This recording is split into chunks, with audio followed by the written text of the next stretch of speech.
All right, PYXIS first impressions. Form factor, actually pretty immaculate. I set up my rig pretty heavy. This is the style that I like to shoot in.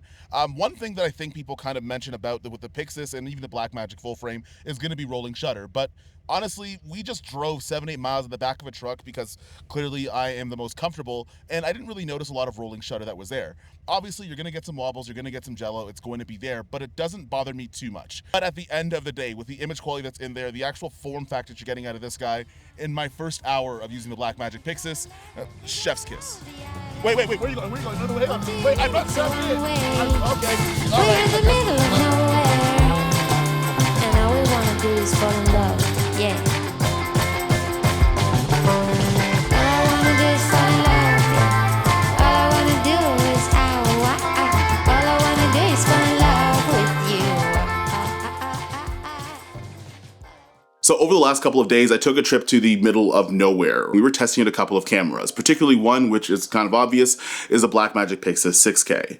Now, we've all been waiting for this camera for a while, and I want to talk about my first impressions, mostly to do with the body, but we also shot a lot of anamorphic, which I didn't do on the full frame 6K, and there's a particular reason for that. But, well, we'll get there. Now, full disclosure, Blackmagic actually did send me this camera. I'm pretty sure I get to keep it. I don't intend on giving it back even if they ask, which also might be theft, and I shouldn't snitch on myself. But I did order a PL mount version of this camera back at NAB, which I feel like that pre-order is going to get canceled now that I have an L mount to PL adapter, and well, I have this guy. So if you want disclosures, there it is. Now, this would be kind of hard to do an unboxing experience with you, as I've used this camera for the last week and it's already unboxed. But some things that you can expect to come into the box with your Blackmagic 6K is going to be a couple of things. One, you're going to get a wall cable in case you want to hardwire your camera to get power in there, which is kind of important because this camera doesn't have batteries. Now, if you're a Sony FX6 user, your stock battery actually works on the PYXIS, or you could pick up one of these guys. They're just regular BPU batteries. I got these on Amazon. It actually has 2 DTAP ports in them as well, and you also have a USB-C-A if you want to plug in some accessories. I don't necessarily know the quality of these batteries, as this literally just came from Amazon to my house. I might do a video on it a little bit later. However, you are going to need BPU batteries, and I bought 3 of them just in case. Another thing that you're not going to find in the box is, well, memory cards. Now, I have this guy. I'm just going to pop this guy open, mostly because I lost my Angelbird cards, but I do have this ProGrade 512 card. This is going to give me enough space and read-write speed in order for me to get the footage that I need to from all the resolutions and all the shooting modes. I did use 2 Angelbird cards, which actually belong to Michael Tobin, but essentially, before you get the PYXIS, you want to make sure that you have battery and you want to make sure you have memory, or you're not going to be able to get this thing on and you're going to be upset. So there's that. Now, one thing that you also can't expect from the Blackmagic PYXIS out of the box is DaVinci Resolve. You're going to get one key that works on 2 computers at the same time. One thing you might be a little bit upset about with the Blackmagic PYXIS is it doesn't have ProRes like some of the other cameras. However, the bright side is they give you the free software so you can work with the B-RAW that's internal to the PYXIS, and it's absolutely free, so there's that. Now, in terms of the form factor coming out of the PYXIS, this is probably the main point that they actually tried to get across while making this camera in the first place. When the full-frame 6K came out last year, one thing a lot of people said was the image quality looked great, but they were hoping for a more box-style camera, kind of like the Red Komodo X. Essentially what Blackmagic did is they said, well, hold my beer, give me a year, which should have been a little bit less than a year, but here we are. They made a box-style camera with that Blackmagic full-frame sensor in a smaller body being the PYXIS. Now, what's really nice is it does have a metal design around it. The old full-frame 6K kind of felt a bit more plasticky and cheap, and every time I was in a situation where it might drop, I was always stressed out about it. You could obviously cage things up and make sure you have insurance, but you know, you want to make sure that things feel a little bit sturdy. Another thing that I like about this guy is that you also do have mounting threads all over the camera body, kind of like the FX3, but it feels a little bit more sturdy on here. Mostly because this guy has more surface area. You are going to get mounting points on the top and the bottom. So if you want to put things like different NATO rails, or you want to put plates on there for your tripod, you don't necessarily have to put this into a cage in order to do that. So if you want to get something really quick and easy to set up, you don't actually need a lot to get these going, which you can't really say about some other cameras that are available in this form factor, at least not at the same price point. Now, the big thing with the PYXIS and its form factor is the fact that you can rig it out. Now, not only did we test out some of the lenses in combination with the camera, but I also got to test out a lot of accessories from Condor Blue that are going to come out with the PYXIS camera. I am going to work on a video that might have 4 rigs for the PYXIS using some of those parts in different situations. And one thing we got to test out was not only the PYXIS full cage and that full cinema build, but also a brand new handle, which is perfect for me because most top handles suck for my basketball net sized hand. I have gigantic hands. I've used the Blackmagic full frame 6K, I've had the Blackmagic 4K before, and it just didn't feel right in terms of its form factor, and it actually made me want to shoot a little bit less because I didn't like some of the ergonomics that came with it. Having that form factor and that size, even at a lower price point than, that other camera, is something that's super nice, and I think that was what they were going for. They were listening to their customers in terms of that one major criticism, and all they did was just port over the sensor, which works out in the end. Now, in terms of image quality, and the reason why I shot an anamorphic is that on the full frame 6K version of this video, I didn't shoot anamorphic at all, which is a giant advantage of using that open gate sensor. Although I didn't have anamorphic lenses back then, so I did shoot on the Atlas 42mm Mercury lens for the entire time of this test. Now, the reason why I didn't put a lot of spherical footage in this video is because exactly my thoughts on the image on the Blackmagic 6K full frame are exactly the same on the PYXIS.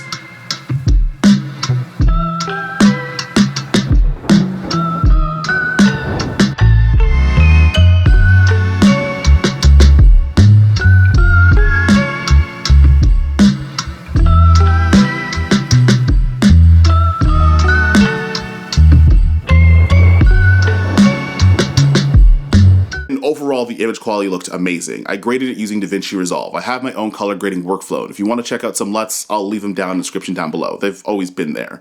But the image coming out of this camera is just as good as any, and in fact, I did make a mention that I did say it's just as good as my feeling from the Komodo X, which still is kind of unchanged. It has beautiful color science, and although it doesn't use the true RAW from the R3D, you are still able to get amazing colors and image out of the sky. There's not much to write home about because I feel like I've already made a 15-minute video talking about the image, and I just needed something to voice over while I showed you all the shots that we got on the day.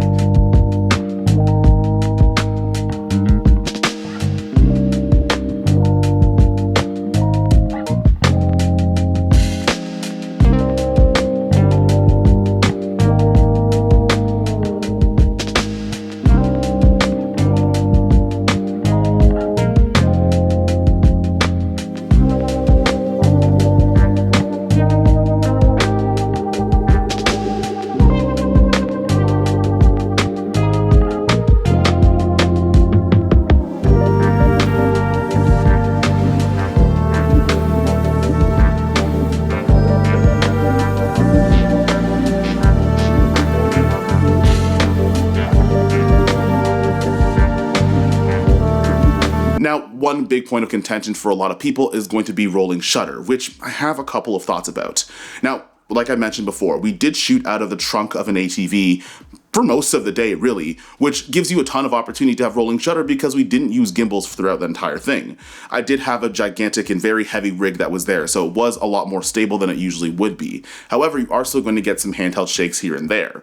And what I'm honestly going to tell you is, yeah, there's rolling shutter there, but I found that it was there when I went looking for it. If you showed me a bunch of images from this shoot and you didn't tell anybody what camera it was, would 95% of people know there was rolling shutter? Maybe not, honestly. But did the image look good? Are your clients going to notice? Are you going to notice most of the time? Heads or tails?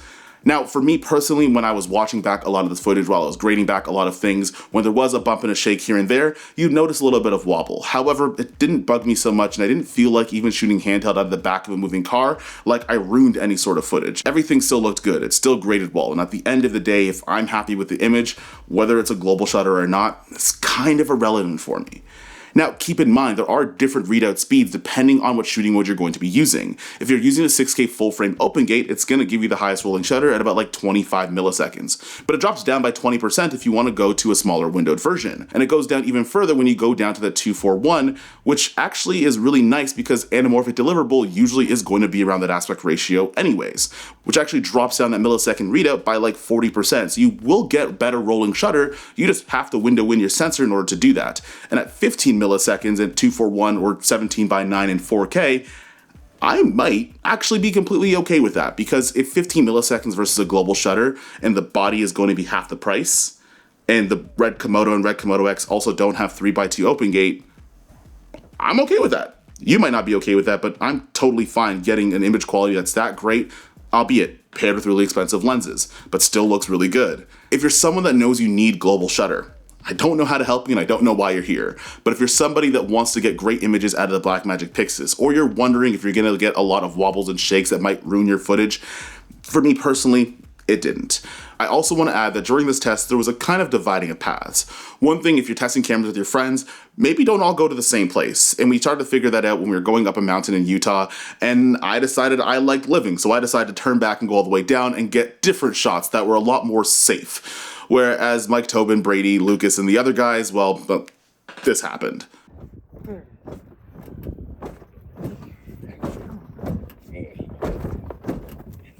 Here we go! Go! Go! Go! Yes! Go. Yes! Yes! Now, if you want to see more about the other guys' experience in terms of how they flipped over a car, I'll put Mike's video on the screen and the description down below.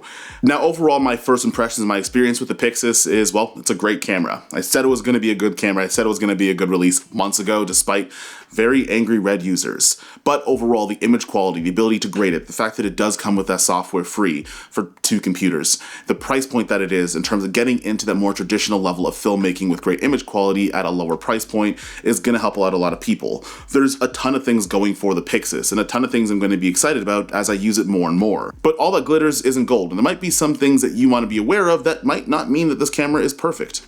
The first thing is going to be that screen. Not the fact that it exists, but when you are shooting in handheld, when you lock that button on the side of the screen, I kind of wish there was a menu setting where I got to decide what things I actually locked on. For example, I wanted to lock the screen to make sure that I don't press any of the function buttons or change my shutter angle, but I would love if the record button still worked. That way, if I do lock everything out and I lock off my settings, I could just press on that record button and that'd be the only function that kind of works. If there was a custom menu inside of the camera, you got to choose which things that would trigger, that would be kind of nice. However, with the release of the Blackmagic PYXIS monitor, I think you're gonna solve a lot of that, because my second gripe was gonna be the lack of a tally light. While I was shooting in handheld, I was able to see my image on the monitor, but it was hard for me to be able to tell whether I was recording or not, and sometimes I had to guess or turn the camera to the side to make sure that things were going. Unfortunately, on this body, there isn't a tally light. However, again, on that monitor, which was one of the smartest things I've ever done, there's going to be a tally light and the ability to control and lock off some functions while the monitor is going to work while your side screen is locked off. So even though those are 2 things I have gripes about, they've already worked on fixing them, but they're things you want to be aware of. Now, I feel like I've mentioned a bunch of things at once in that last clip, but I'm going to mention one more thing, and that's going to be the SDI port. Now, again, not upset that this exists, I'm just sad that there's only one of them. Unfortunately, during our PYXIS test, we came in with 3 PYXI, we came in with 3 cameras, we only left with 2, and that's because one of the SDIs burnt out because someone may or may not have followed the protocol in order to deal with their SDI port. And not having those PYXIS monitors come out yet, you can't connect to the USB-C protecting or freeing up that SDI port so that if something does go wrong, it doesn't affect your shoot. Also, it wasn't me, it was Mike. Mike broke it. Or somebody broke it before Mike broke it, but anyways, the SDI, it's broken. Now, this isn't a Blackmagic PYXIS thing in terms of the SDI port. Every single SDI port on every single camera that has one can burn out, and if you don't follow things properly, if you don't protect your SDI port, it will burn out, it will break down. It happened on the Red Komodo X, it'll happen on your Venice, although the Venice has like 6 of them. It'll happen on your FX6, it'll happen on any camera with a 12G SDI port. It's just something you have to be aware of, something you have to be careful of. And some of you guys that are going from your hybrid mirrorless camera over to a PYXIS with an SDI port, just make sure you follow the proper protocol. That's the only thing that I can tell you to do.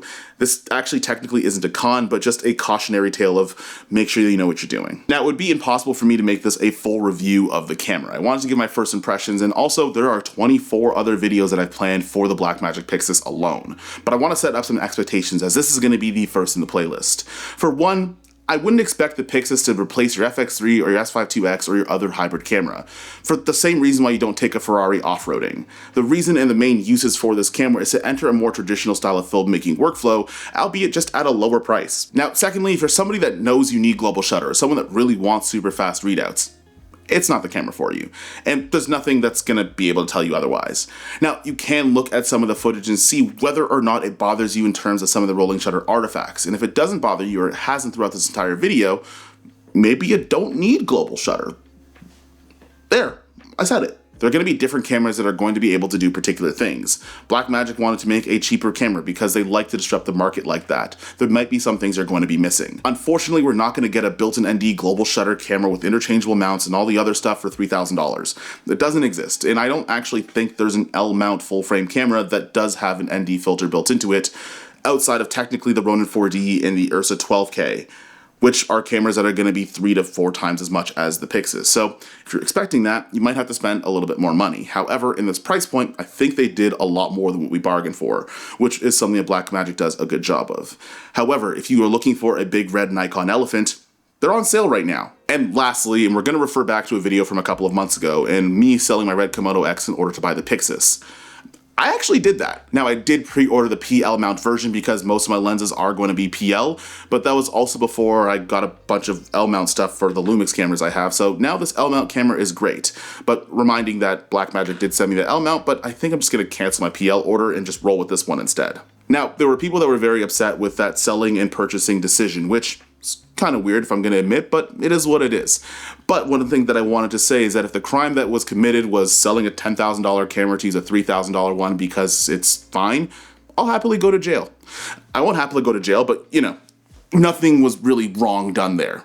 That's also me being a little bit petty because I did sell that camera for top dollar before the price drop, and also Blackmagic made the monitor for the PYXIS, which kind of solved the problem as to why people hated it in the first place. So both those things I did aged pretty well.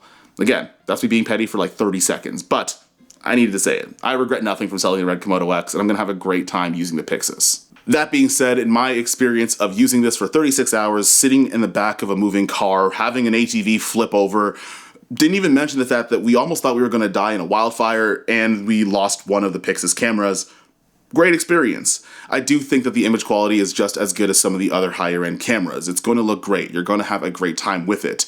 Haven't really mentioned much about dynamic range because we've got to dive a little bit more into it. There are other things you probably have questions about, but I hope I gave you some baseline information in terms of my first impression for this camera that we've waited a little bit too long for.